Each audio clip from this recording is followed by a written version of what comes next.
vision.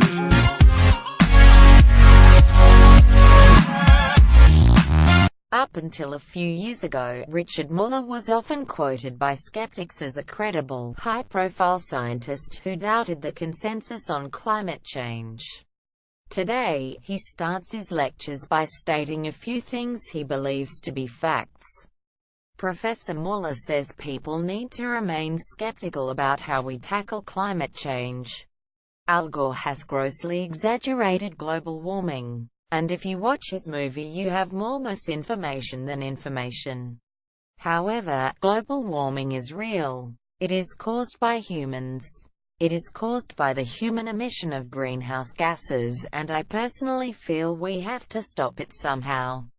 In 2010, Professor Muller from Berkeley University was funded to carry out a comprehensive study by a group of individuals who doubted the Intergovernmental Panel on Climate Change (IPCC) data.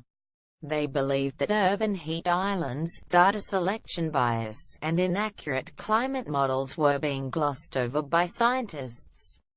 Don't trust us approach key to convincing skeptics. Professor Muller and his team, all of whom doubted climate change was happening or that carbon dioxide was its cause, were shocked to find a correlation between carbon dioxide emissions and warming. That was the biggest surprise of all, he said. Volcanoes, sunspots, orbital changes, we could all rule out. What we could do is show that warming matched the carbon dioxide exceedingly well. To address what he sees as a lack of transparency in some IPCC reporting, his team made all their data available online.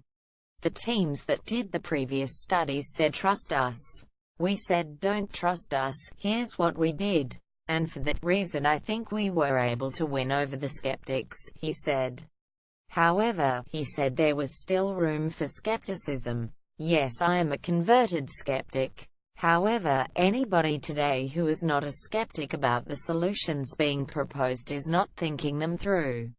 Dr. Anthony Purcell, research fellow, ANUI, doubted that the climate could be so dramatically sensitive to small perturbations, especially on a short timescale. Anthony Purcell said of his initial position on climate change.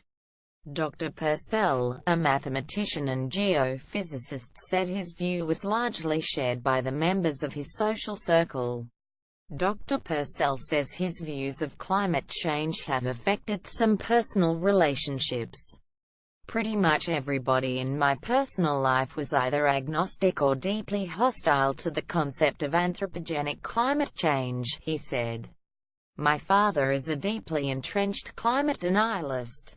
In 2010, he read an article in the Australian newspaper in which the distinguished scientist Professor Frank Fenner predicted that Homo sapiens will become extinct, perhaps within 100 years due to climate change.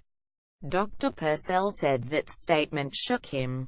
This was a responsible scientist making a public declaration, and it seemed to me to raise alarm bells, he said. I hadn't been aware that this was even something that might be considered as a possible outcome.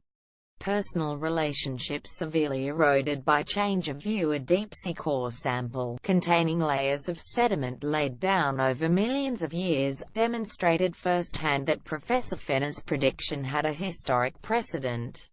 One of the layers in the core sample was around 55 million years old, from what is known as the Paleo-Eocene thermal maximum (PETM). Core samples taken from a diamond drill show sediment as it was laid down. All of a sudden that carbon-rich material in the sediment vanishes and it's just this dingy mud with no evidence of biological activity at all, he said. That was a response to a 4-degree temperature increase that occurred over 20,000 years. We're looking at something that's 100 times faster than that. Dr. Purcell said his acceptance of the climate science had a significant personal toll. It's deeply impacted my relationship with my father, he said. It's severely eroded our relationship and our ability to communicate. Professor David Carrolley, University of Melbourne, atmospheric science professor Carrolley initially set out to disprove climate change. David Carrolley is one of the world's preeminent climate scientists, and advises the Australian government through the Climate Change Authority (CCA), but back in 1986, he believed he had a way to prove climate change had nothing to do with carbon emissions. I was aware from theoretical considerations that we would expect a specific pattern of temperature changes associated with increasing greenhouse gases, he said, which is warming in the lower atmosphere and cooling in the stratosphere at heights above 15 kilometers. And I thought I would use that signature to show that in fact what was actually occurring in the data was due to natural variability like El Niño or increasing sunlight, and not due to human-caused climate change. Professor Carrolley submitted an abstract of his forthcoming research to a climate change conference in Melbourne in 1986. He expected his findings to show that there was no carbon-driven warming signature.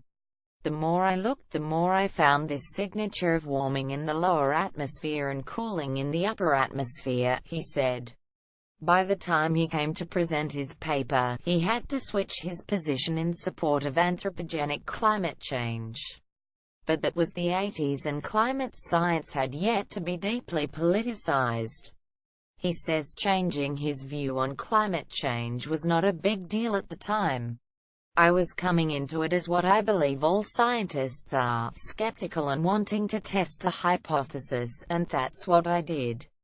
Most scientists have now accepted that climate change is happening.